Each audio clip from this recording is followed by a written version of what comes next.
Well, folks, here we are, right smack in the middle of hurricane season. And is there even anything worth talking about out in the Atlantic? Well, the answer is not really. But are we watching something? The answer is yes. I'm watching a tropical wave that could emerge off Africa over the coming days and then have a shot to develop over the next several days over areas of the main development region or the tropical Atlantic, or you could just say, way out there in the Atlantic. So what we're going to do is compare all model guides with this and speak heavily on it. After that, we'll talk about today's weather, and then we'll round the video off with a Bible devotion if you want to join us for that. So if you guys have not subscribed, certainly consider doing that. Like the video if you like it. If anybody has anything I can pray about or pray over, please put it in the comments below. So this is the entire Atlantic basin. We always start these videos off by speaking on this. Is there anything ongoing right this second? No, not really. The Gulf's pretty quiet. The Caribbean's pretty quiet. The Southwest Atlantic, for the most part, is pretty quiet. We do have a lot of shower and storm action out ahead and along a frontal boundary off the coast of the eastern U.S., but not expected to gain any kind of tropical characteristics. What about our main development region, which is way out here? Just normal kind of run-of-the-mill shower and storm activity. Nothing consolidating, becoming a tropical cyclone or anything like that. I mean, it's September 10th. It's technically the actual peak climo day of hurricane season, and we normally almost always have at least something ongoing out in the Atlantic, and we have absolutely nothing. But I do think that could change as we get over the next couple weeks for sure. And we're just going to watch new tropical waves that will emerge off Africa over the open waters of the Atlantic and have a shot to develop. So that's current conditions. As far as the latest from the National Hurricane Center, they're not expecting any tropical development as of right now over the next 7 days. One thing I will watch out for, though, is them putting an area of interest out here, way out in the eastern Atlantic, for a 10 to 20% chance of tropical development between now and the next 7 days. I think they'll probably put a yellow X, and I think this might happen sometime over the next 2 days if Model Guides continues to lock into what we're about to talk about.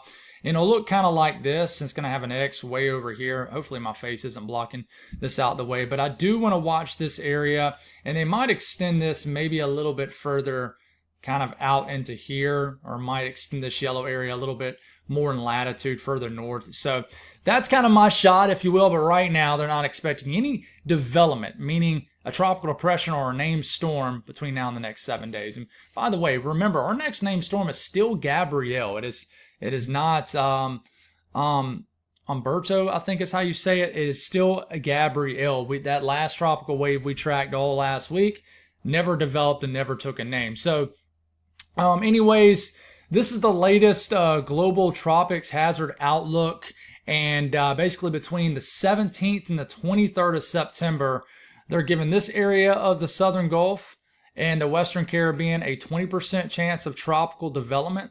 And then if we move way out here in the Atlantic, they like the idea of in this red area at a 40% chance of tropical development, and this sort of pink color right here at a 20% chance. So what this is telling me is they are liking the chances of tropical waves to still emerge off Africa and have a shot to develop over the coming weeks. Eventually, as we get into late September, this area out here in the Atlantic begins to shut down, and we begin to focus a lot more on the western Atlantic, which is the Caribbean, the Gulf, and the Southwest Atlantic. But it is still prime season way out here in the Atlantic for sure. So we'll move past this, and I want to show you that for a reason, because that's what the experts are saying, actual humans, right?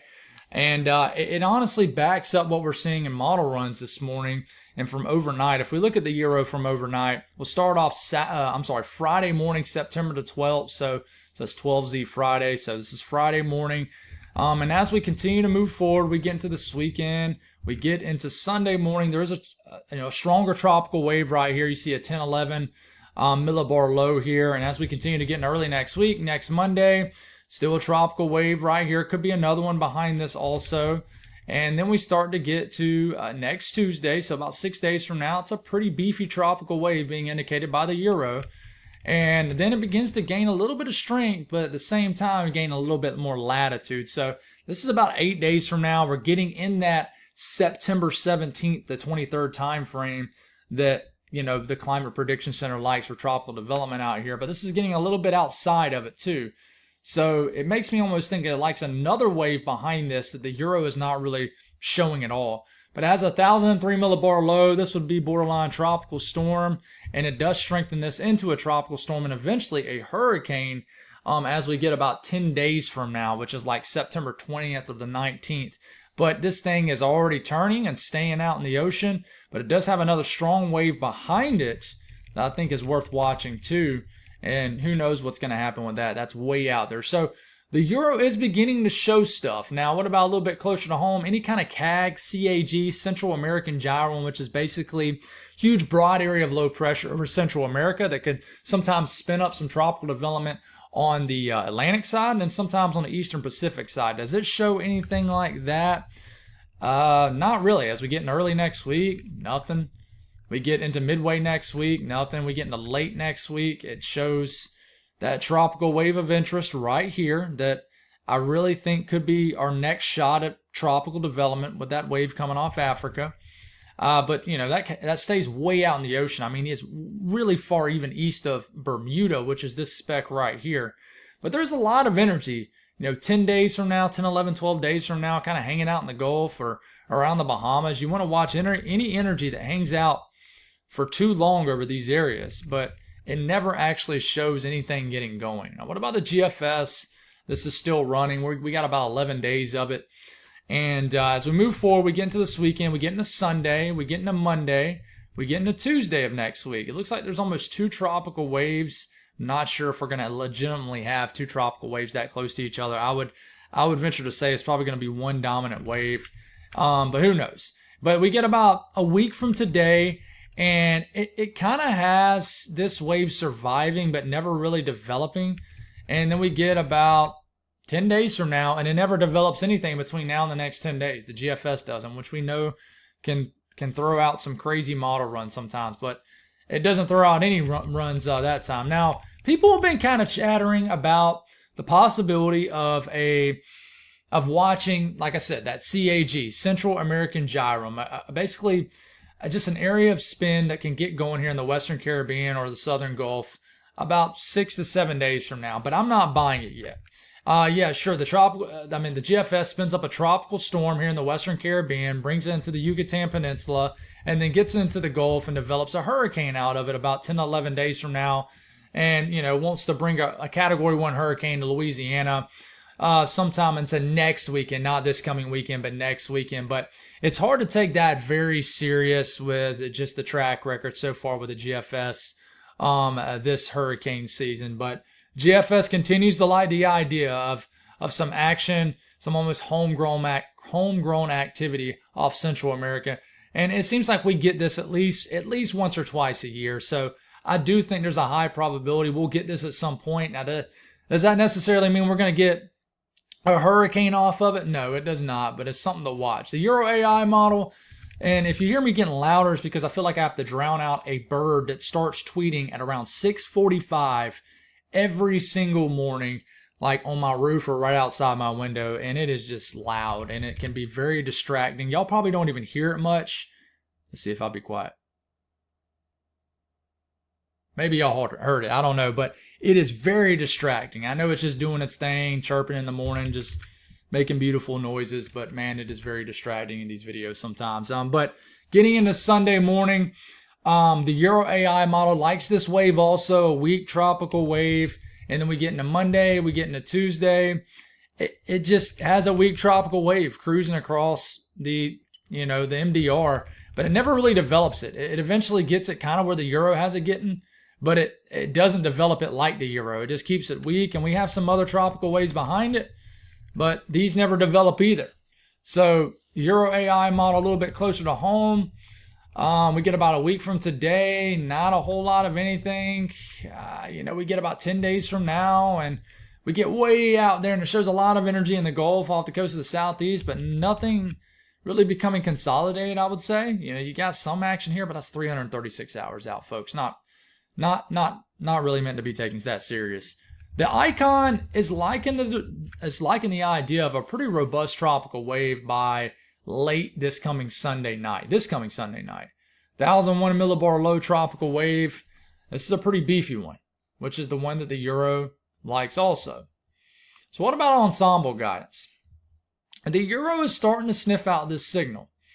There's many members liking the idea of this next wave. I would say this is at least half the members. Remember, the Euro ensemble makes up 51 members. This is definitely at least half, I would say. There's a lot of L's, if you can't see them on your screen, really tucked up, really close to each other. Some of these are strong, some of them aren't. But yeah, it does look like, I would agree, I can already read y'all's minds, it is beginning to gain latitude. Now, we take this 10 days out, and it really does. Now, some of them kind of do hang south, but a lot of these stronger ones are kind of getting north pretty fast. So I would agree. Yeah, I mean, the signal is, hey, if we do get a tropical system, it looks like it gains latitude and gets north. But, of course, we don't know that, right? So what about the GFS ensemble? It likes that wave too. It's a little bit more of a scattered, broad signal, meaning you got some slower, some faster members. But this only makes up 21 members, and it almost looks like every single member just about is on your screen. This is about a week out, and then we go about 10 days out, and it looks like most of these are turning, honestly. And yes, there is a signal for that CAG, Central American Gyrum, for something developing down here, but I mean, it's just not, it's hard for me to take this serious until the Euro begins to show something too. I know a lot of people are saying, watch this area, and we always need to watch this area, but until the Euro and other model guidance begins to show what the GFS is showing, I'm going to have a hard time taking it serious. Very hard time. So we continue to move forward here. I mean, that's an update on the tropics. That's all. We'll continue to watch this wave. I think it's definitely worth watching, for sure. So now, as far as at home, today's weather, we got a big plume of rain cruising across areas of Kansas, western Oklahoma, the panhandle of Texas. A little bit of rain across Wisconsin, up in Ontario, Quebec, a little bit of rain across Nevada, a little bit of this, a little bit of that, but there's a little bit of everything. I mean, there's not a lot of anything is what I meant to say. So it's just pretty quiet out there. I mean, it's just a nice morning, honestly. Watches, mornings, and advisories. Some dense fog across areas of the upper Midwest. Red flag warnings across some of these gigantic counties across Utah and Nevada. Some of these counties are about a quarter of the size of South Carolina, the state I live in. But flood watches across areas of Oregon. So, I mean, it's just very quiet weather day to day, honestly, guys. And, I mean, there's not even a marginal risk of severe weather. We just have a general risk of thunderstorms across the light green areas. Now, flooding risk, I would say watch out down here near Miami, Fort Lauderdale. There is a 15% risk of flash flooding within 25 miles in any given location. So be aware of flash flooding risk here. But everywhere else, I mean, not a big risk of flash flooding anywhere. The southeast, will break it down. Just numerous showers and storms basically from Orlando, point south across Florida. But everywhere else, I will watch a little spin off the coast of North Carolina and Virginia. That's just going to bring some pesky showers. It's honestly going to be kind of a mood shower kind of deal, kind of a day where, man, these birds are going crazy. Goodness, they are happy this morning. But we're going to get some showers across eastern and central VA, even areas of the Tidewater into northeast North Carolina. This will actually, the cloud cover and just the rain shower activity from this will keep your temperatures pretty cool today. Some areas in like Virginia, southeast Virginia, I don't think we'll get out the 60s for highs because of this shower activity. So it'll truly feel like a fall-like day up here. It'll feel like fall, not fall-like. It'll absolutely feel like fall. So the northeast today, just some showers, like I said, across Maryland, Delaware. We could get some showers out on Cape Cod, but as we get into the overnight hours, I think most of the northeast will stay dry. I know you guys need a good soaking rain. I'm sure we'll get it sooner than later. But across the south central U.S., some storms, some showers are possible. They'll continue to cruise across Kansas and northern Oklahoma throughout the afternoon, evening hours. Numerous pop-up showers across Colorado and New Mexico are possible. And, yeah, I mean, just nothing too crazy one way or the other. The upper Midwest, north central U.S., it's quiet weather. We got some showers that are possible in the UP and Michigan, maybe around Green Bay, but nothing, no high impact weather expected at all. Then the western U.S., just numerous showers across the western states, especially Northern California, Oregon. You're definitely going to even get some thunderstorms across this area. I wouldn't even be surprised. You put a marginal risk up here somewhere, but definitely some thunderstorms. You're kind of on the cooler side of the low, so I would doubt that actually. But some Oregon, some showers and storms are possible. It's likely. And then temperatures, beautiful day across the eastern U.S. 60s and 70s across the northeast, pocket of cooler air across areas in the mid-Atlantic. Even down here in the southeast, we get in the 80s. It'll be a really nice day in the 80s. I mean, I cannot get over the start of fall across these areas. I know everybody's hung up on the first day of fall being September 21st. I know technically that is the first day of fall, but I always go off the Climo calendar, and we always consider it September 1st through November 31st as fall. November 30th. I think I said November 31st. There's no such thing. You guys know what I meant.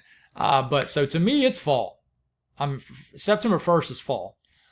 So it is a beautiful, beautiful start to fall. I mean, it's 57 degrees in my house right now. So, I mean, it's nice. And it's tough to get sub 60 degree temperatures in the deep south in September. But you get them just about every year. It's just you don't get many mornings yet until you get October. The central to western U.S., this is what we're looking at. Cooler out west, a little bit warmer in the middle of the country. So let's make a timestamp and let's do our Bible devotion.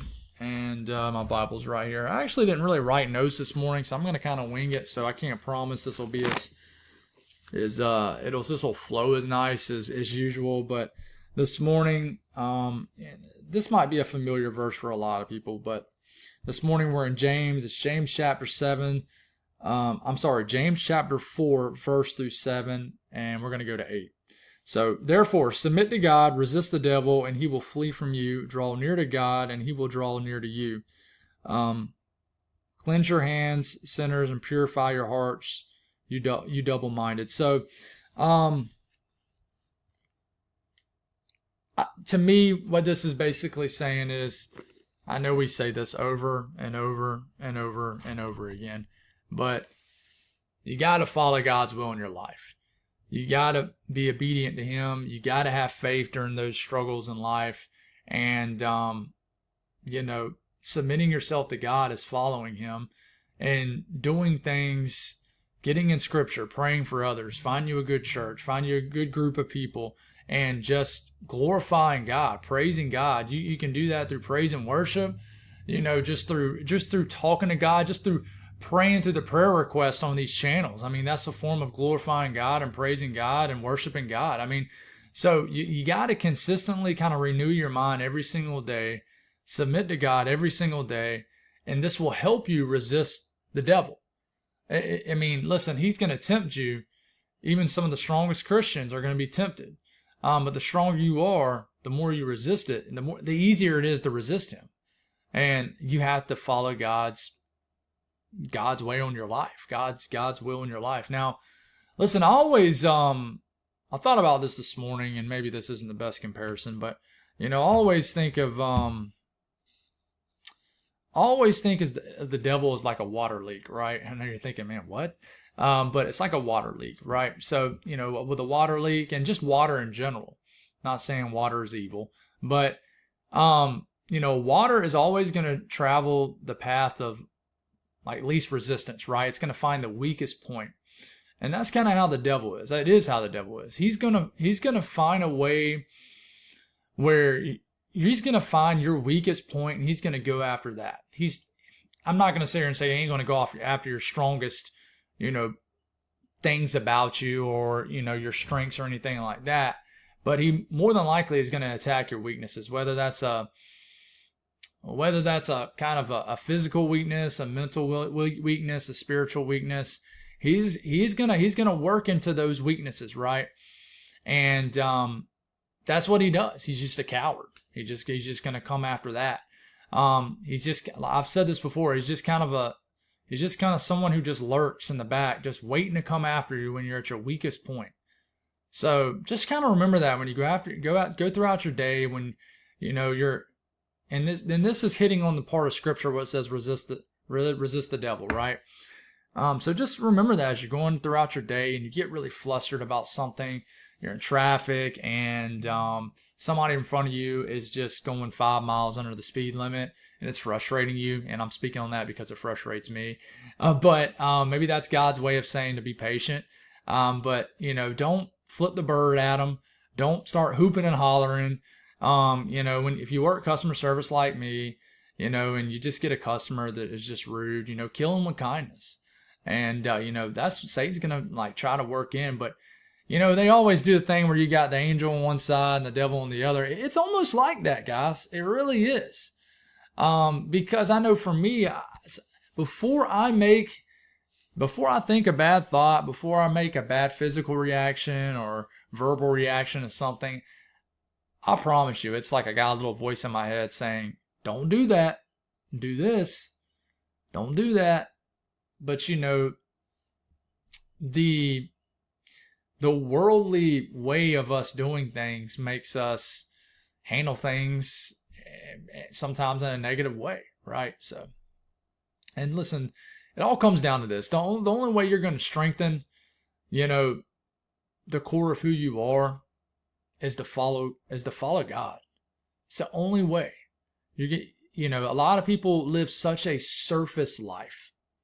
Such a surface life. And even our country promotes that. Live a canopied life. Okay? But listen, it's like a tree, right? You got your canopy, that's what you put up a front on the surface, right? You try to improve all the things on the canopy, but your root is rotten. So if a part of your root is rotten and you don't fix the root, then you ain't gonna make it. You ain't gonna make it. And a lot of people, most people take that route in life. You gotta fix the root. And sometimes that root is something that happened to you when you were a kid. Something awful. Something terrible. Something terrible that happened to you, but you just never dealt with it. You never got right with that situation. And if you follow God, it's gonna make you take that route.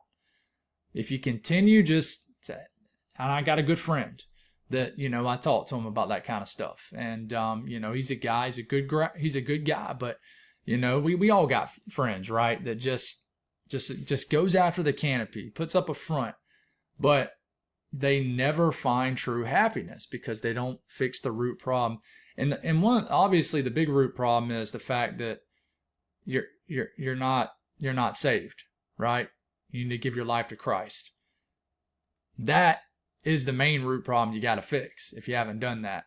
And then that'll allow you to fix all these other pains and hurts in your life, because if you don't fix those, then you're never going to find true happiness. So I know I got a little off track there, but that's what we always do. So God bless all y'all. Have a wonderful day, and we'll talk to you again tomorrow morning. God bless.